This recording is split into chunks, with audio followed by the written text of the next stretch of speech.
All right, you guys are good. Hey, Ryan, it's Jeremy Warren from 24/7 Sports. Welcome to Champaign and congrats on the gig.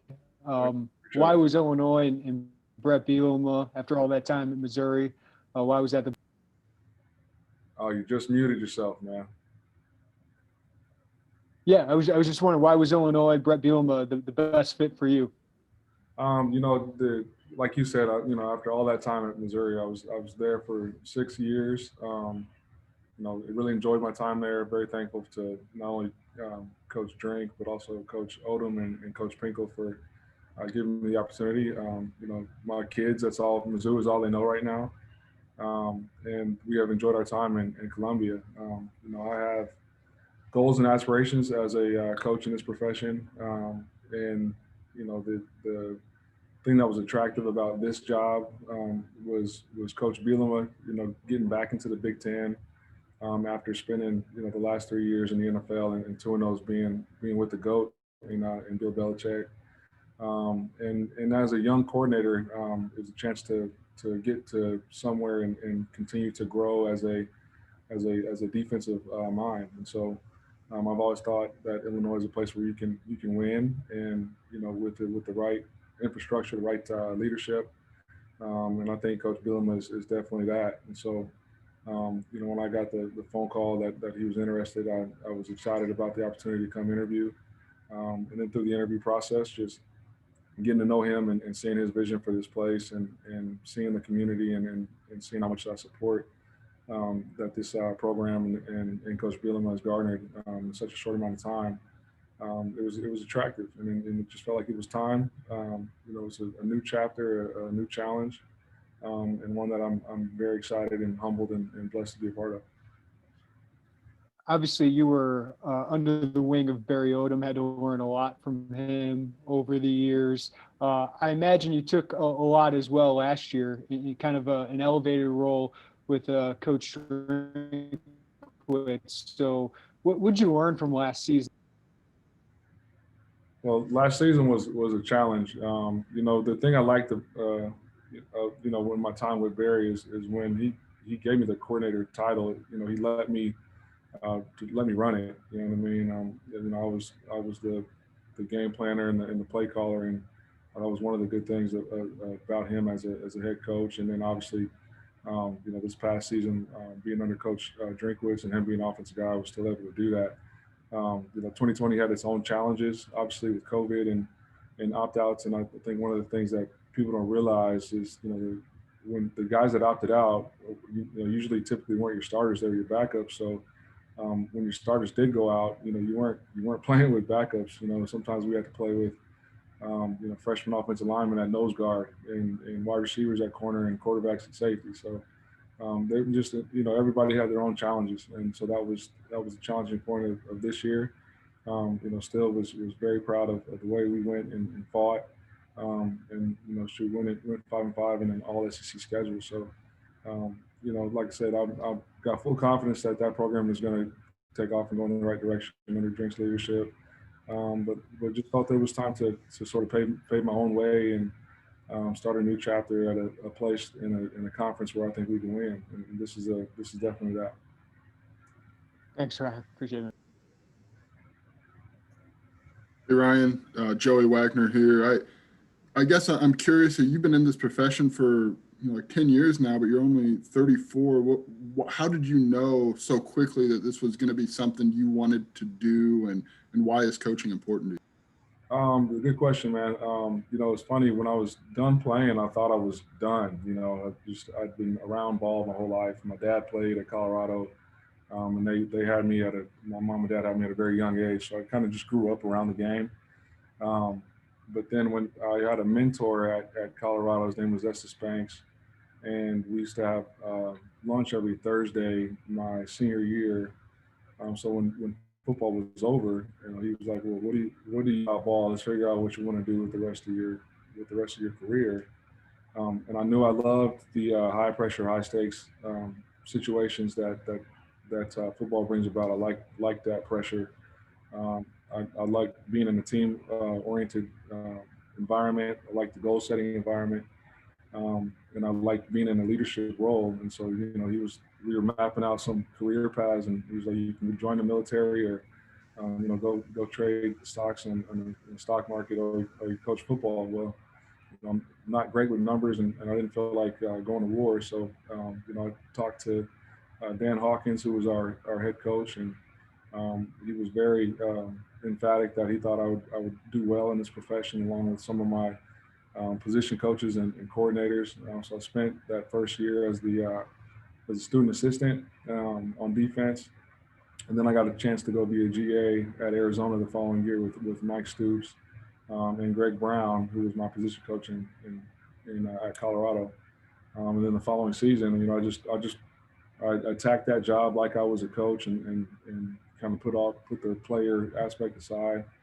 And Mike Stoops felt comfortable enough to hire me as the full-time secondary coach that following year. So, for whatever reason, the X's and O's have always kind of made sense to me. I grew up playing quarterback, and so when I got to college, making the transition to safety, I was able to understand what you're getting formationally and from splits and down the distances and scenarios and things like that. So that helped the transition to defense. And then I've been blessed to be around a lot of really good defensive coaches. When you talk about a guy like Mike Stoops and Bob Stoops at Oklahoma, their track record of defensive performance speaks for itself. Like I mentioned, Greg Brown has coached 3 Thorpe Award winners.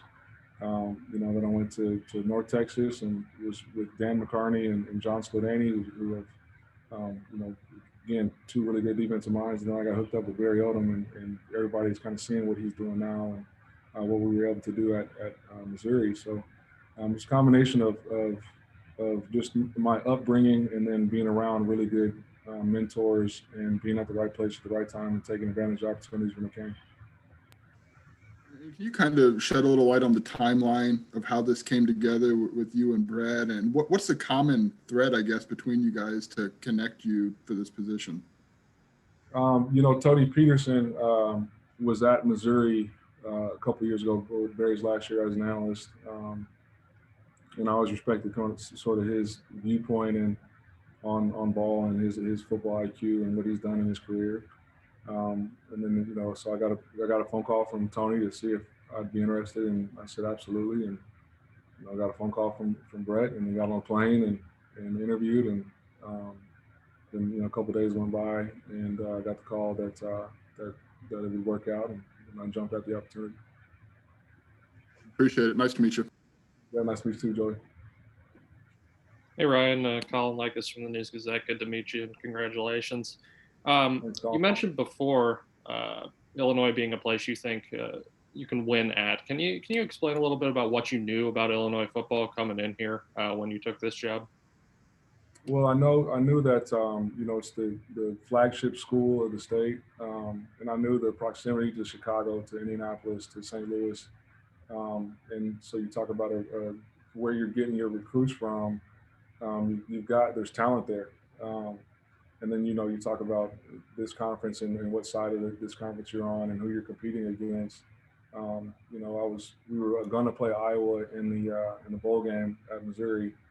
So I was able to watch a lot of tape and in particular the Iowa, Illinois. And I didn't see a lot of disparity between the two in terms of roster talent. And so, like I said, I thought that this would be a place, with the right pieces in place and the right backing that can be special, and I feel like we can do something that hasn't been done here in a long time. And I'm excited for the opportunity. And then your guys' passing defense at Missouri recently has been pretty strong, without going into obviously like X's and O's, but your basic philosophy on passing defense specifically, because Illinois' pass defense kind of hit and miss last season. What do you feel like you bring to the table in that regard? From obviously, we can get the schematic question out of the way. What I've learned throughout my career is that you got to do what's best suited for your roster and not try to make your roster do what you want them to do. You know what I mean? And so, but from a philosophy standpoint, I'm a believer in making quarterbacks throw in tight windows, I like to close the middle of the field, and I like to confuse and harass the quarterback. Those are aspects of defensive football that and that I believe in. Now, how you do that, you can get to do that in different ways, and from different fronts, different disguises, and different schemes. But from a philosophical standpoint, I think those things are critical to having and playing good pass defensive football. Thank you, Ryan. Yep, no problem, Colin. Hey, Ryan, Matt Stevens with Illini Now, Sports Illustrated. Welcome to Champaign. It seems like throughout your resume, the one thing I noticed without having met you in person before today is that you've had defensive-minded bosses that have really given you a lot of freedom and allowed you to basically, start your career and exceed your career throughout your time. And you kind of mentioned it a little bit, but can you talk about, what you tried to take notes from people like Bob Stoops and Mike Stoops and Barry and how that molded your career? Yeah, I mean, you look at what they do well, and you try to emulate some of that, and you're all forever learning and creating a catalog of information and in your experiences, and so there are things that each one of those guys did really well that I've been able to hold on to and try to emulate or try to tweak here and there, and that could be everything from how you deal with the media to how you teach certain techniques to, how aggressive you are in play calling, to how you address the team. There's a lot of things that go into coaching and a lot of different areas that lead to successful products on Saturday. And like I said, I've been blessed to be around some really good guys that have had proven success. And I've learned a lot from them. I was also interested to maybe find out that it seemed like the recruiting philosophy at Missouri, especially during your time, was more position-based oriented. And what I mean by that is it seemed like you went and got guys in your position group, and it wasn't just geographic based. Is that more or less accurate? One, and two, it seems like that allowed you to go into a lot of different markets and be able to get kids, Texas, St. Louis, California, West Coast, all that kind of stuff. Yeah. Everywhere I've been, it's kind of been different. The last couple of years at Missouri, it was more position oriented. You still had an area where in the springtime you would go out and try to get a list of guys from a larger scope, and then off of that you dove into more position. We did get kind of back into more area this past season with Drink. But you still find your position group more so than the other position group in your areas. It's just kind of natural that way. And so you're right. I've recruited in Texas. I recruited in, most recently I've really hit the ground running in Florida. But I've been all over. Been in St. Louis. Been everywhere in Texas. Been in Colorado. Been in Arizona. And dabbled a little bit in California. And lastly, my last question is on staff. You're the first defensive guy on this new staff for Bret. Do you feel like you will have not only an impact, but also a philosophy on who you'd like to bring in as your defensive-oriented assistants? Bret and I have been talking collectively about it. Obviously, he's going to have a lot more list of guys than I will. He's been around. I'm 34. I'm about to turn 35 here in a second.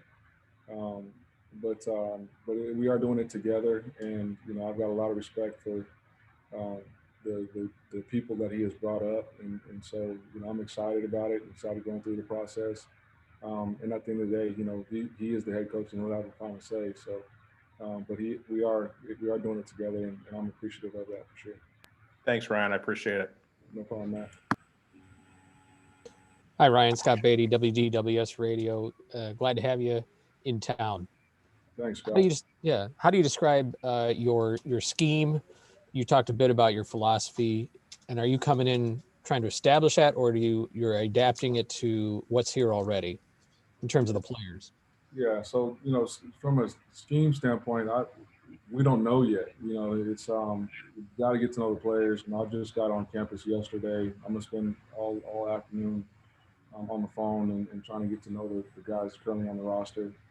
But I think one of the things that's attractive and exciting about this opportunity is you get to build something, and you want to build Illinois' defense. You know what I mean? And do what is best suited for the guys that we got in the locker room. Obviously, there's things from a philosophy standpoint that you lean towards, and from an attitude standpoint that you lean towards. But this will be something that we build, and I'm excited to get to work on building that. How would you describe yourself personality-wise as a coach and your approach? Just this is my first interaction with you. As the rest of us, for initial impression, you kind of even keel, but Yeah. maybe you're different on the field. Yeah, I'm sure you guys saw the picture that they released yesterday with me screaming. But I would say I'm a teacher first. I don't yell and scream just to yell and scream. If I'm yelling, it's probably because something happened that should not have happened. And but definitely a teacher first. I'm really big into getting to know the guys on a personal level. It's you've got to build trust and respect in order to get the most out of each individual. And so it's not player coach. We got to do this together. In order for it to have success, we have to do it together. And so but I am ultra competitive in everything I do. Whether it's a video game or on the golf course or on the practice field. So I will be more vocal in terms of the volume of voice I use when you step on the grass. Um, but like I said, I'm a teacher first, man, and I like to have fun. This is we get to my job is to coach a game, and I don't want to lose sight of that. You know what I mean? It is a game, so let's go play and have fun during the process and compete and try to develop and grow to maximize everybody's potential. And then lastly, anything you'd like to tell us about your family? Yeah, so I've got two boys, 4 and 6. They'll be 7 and 5 here real soon. The oldest is named Aaron. The youngest is Kason. My wife and I grew up together in Colorado. I've known her since like 6th, 7th grade. We started dating when I was a junior in high school and have been together ever since. And so I think that works because we were friends first, and that's my best friend. So they're excited about the opportunity. Obviously they have enjoyed their time in the community that they've built in Columbia. But I was FaceTiming with them this morning. My son actually canceled his Zoom call when I called, and got on the FaceTime and was fired up that I was wearing the blue and the orange. And, was wanting me to bring back some Illini stuff whenever I get a chance to shoot back for a weekend. Very good. Welcome. Thanks. Hey, Coach, Bob Asmussen with the News Gazette here in Champaign. Welcome to town, of course. Thanks, Bob. You met some great people you've worked with over the years. If you had a really important question, and you had one person to call, who's that person? Who's that coach from your past you really rely on? Kind of shoot you straight. Depends on what area. You know what I mean? For career advice, I'll call Barry and ask him what's going on. From a philosophy standpoint, we're talking, pass game. I'll call Greg Brown. I think he's a great, passing game defensive mind. If there's something that I think is wrong with culture or something like that, I'll call Bob. So there's, I've got a long list of really good coaches, and I've also worked with really good coaches that we've been able to come up with answers and to problems within the staff too. So I've been blessed. Last thing, how big of a disappointment was it not to have the bowl to wrap up the season for you guys? It was tough, man. For the players, my hat's off to them. I don't think people realize how taxing, not only from a physical standpoint but an emotional standpoint, it was for players this year. And so, we gave them the opportunity to go home for Christmas and then come back, and they were excited to hit the ground running and get to practice. And then, there's too many positives, couldn't play in the game. So it was, just almost like an empty ending to a season that you were proud of. You know what I mean? So I'm hoping that next year looks a little bit different in terms of protocols and where the virus is, so that we can get into some normalcy within collegiate athletics for sure. Thanks, Coach. Yeah. Hey, Ryan, Nico Hefflinger, Fox, Illinois. Congratulations on the hire. You mentioned that you watched a little bit of tape. You saw that Iowa game. Was just wondering if you've had a chance to maybe look at any other tape from the season, and are there any guys or position groups that you're kind of excited to get to work with? I haven't been able to watch. Like I said, I got here yesterday, was doing HR all day, been in interviews today. And when I was watching the tape, I was trying to figure out how to stop Iowa. You know what I mean? What stood out though was that, no matter who Iowa was playing, there was not a lot of parity. You know what I mean? There are guys on the roster that I recognize just from the recruiting trail. That I'm excited about. There's a couple seniors that I need to get on the phone with to make sure that they come back. I'm excited to get to know the roster, excited to hit the ground running, and like I said, I wouldn't be here if I didn't think that we could build something special, and that's why I'm here, and that's what I'm going to work my tail off to go do. You mentioned as well, kind of, not necessarily coming in with a specific scheme, but kind of, learning the tendencies, seeing what you got on the roster. Does that really excite you that, you can kind of come in and, take that, your style and Illinois style once you kind of get used to the roster and kind of create something new here? Yeah, it really does. That's to me, that's the fun part of being a play caller is creating. And, it'll be awesome to start from scratch, and not try to marry, philosophies or systems, but to be able to start from the ground up, and cater it to, what the roster is, I think is a exciting challenge, and I can't wait to get started. Thanks, Ryan. Welcome to Champaign. Thanks. Hi, Coach. Marley Weirda from WCIA. Welcome and congratulations. What is, I guess, the ideal player for you look like? Maybe personality-wise or on the field. What do you look to fill the mold here of this defense that you're going to build?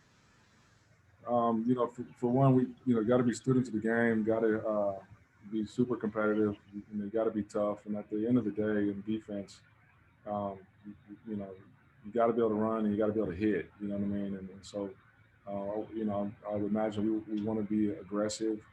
We want to be athletic, and you got to have guys that love football because they love football. You can't have guys that like what comes with being a football player and are more worried about Instagram followers or Twitter likes.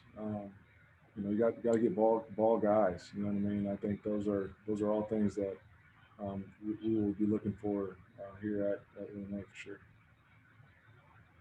And I was kind of reflecting back on what you had said about, the three options for your career, going to the military, trading stocks, or coaching college football. I mean, this far along now in your journey, how grateful do you feel to be able to pursue your passion here and do it at a place like Illinois?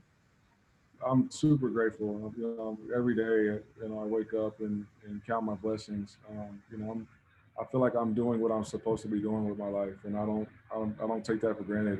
I think there are people out there that can't say that. And the fact that I can do this and provide for my family is something that I do not take for granted at all. It makes me work harder. It makes me be more appreciative of everything. And to be able to do that at a place like this and in this conference with the people that are in this building already is something that I'm extremely excited about and humbled. so like I said earlier, we get to work and play a game. Like that's my job. I got to pinch myself sometimes, that's reality. And so, I'm excited, man. I'm excited for it. As you guys tell, I keep saying excited because I am. This is going to be a fun journey, and I can't wait to get in the throes of it. Thank you, Coach. Welcome. Thanks, Molly. Coach, I have a question about something you said kind of at the beginning where you mentioned that you went to Colorado as a quarterback and were asked to switch to safety. And I know your dad played quarterback at Colorado. So, it's a conversation a lot of coaches have with players of, hey, we need you somewhere else. What was it personally like for you to be asked to do that? Well, I actually did the asking. I had spent my whole career, as the guy. And when I got to Colorado, Joe Klatt was there as a quarterback, and he was an older guy who had a couple of years left. And so I knew I wasn't going to play right away. I knew I was going to have to sit and sort of wait my turn because of the success that Joel was having and because of the command he had of the offense. We were in a West Coast scheme at the time, which is another reason why I think it helped with my transition to defense. Just, every pass concept you see now there are derivatives from the West Coast, you know what I mean? Also with pass protections and things like that. And so I was looking at the roster and I was like, I can sit and wait my turn, or I'm looking at the safety room and I'm like, I think I'm just as or more athletic than some of those guys, so I can go play right now. And I'm looking at long term. I'm 5'11". At that time there were not a whole lot of 5'11" quarterbacks playing on Sundays. And as a competitor, that was the ultimate goal. So I went in to talk to Coach Barnett and asked him if I could go play safety. First thing he said was, we didn't bring you here to backpedal. We only took one quarterback in this class. But he also saw that I was serious about it, and so he let me go. We were in the middle of so I graduated early, went to spring ball.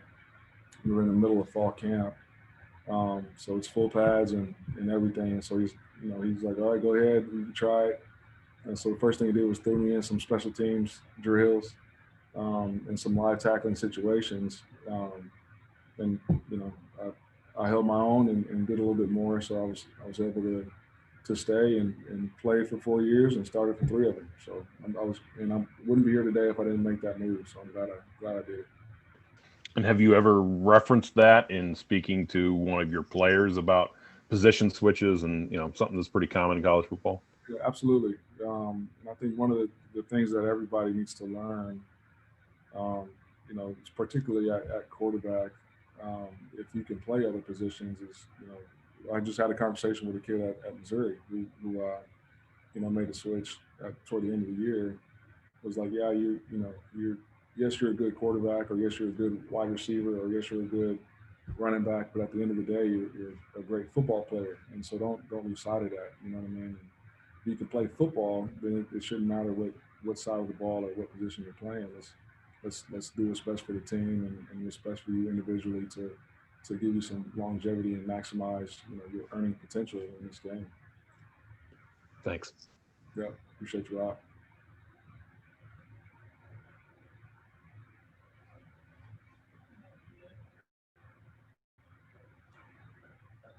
Y'all good? All good? You're right. I just had one quick follow-up. Had one quick follow-up. Ryan, I'm just wondering. Bret Bielema, obviously. I don't know what you know about him as a coach before you got to talk to him, and what are you most excited to learn from him as a coach? Obviously he's got a lot of success up front, and I've been a back end guy, so I think that marriage, just to continue to gain, and develop my football IQ is what attracted to me. We're just sitting down watching tape, and he's talking about what he did at New England and what he did at the Giants, and I was learning, and so that was what was attractive for me, and like I said, I'm I'm smart enough to know that I'm not smart enough to do this still by myself. And you are who you surround yourself with. And so I'm excited to build a staff to go maximize what we can put on the field on Saturdays here at Illinois. Thanks, Ryan. Yeah, appreciate you, Randy. If I could get a quick follow-up, Ryan, at 34 years old, you've had guys on your quote-unquote defensive staff that have been 20 years older than you. I know Greg Brown is one of your mentors, and he was on your defensive staff at Missouri. How do you get guys that have had so much experience in this business to buy into you, just as like you try to get players to buy into you about what your philosophy is and how you want this to roll? I just be myself, man. I don't try to emulate or be anything other than who I am. And so far that's been enough. I think naturally I'm a leader at just innately, and I believe in what I'm saying. I'm not a BSer, and I work really hard. So the things that I'm trying to get accomplished or trying to change or whatever the situation is, I've taken the time to really dive in and dissect it. So when you're knowledgeable about what you're speaking about, it's easy to follow. You know what I mean? And so that the older guys that I have worked with, I've appreciated wholeheartedly, and you become friends because of the battles you go through, and that hasn't been an issue. My age has not been an issue, just because of the way I operate and the way I treat the staff, and but also the amount of work I put in. Thanks, Ryan. Thank you, everybody. All right, Thanks, appreciate you guys. Nice to meet you guys. Look forward to next time. Thanks, Ryan. Thanks. Thank you. Thank you.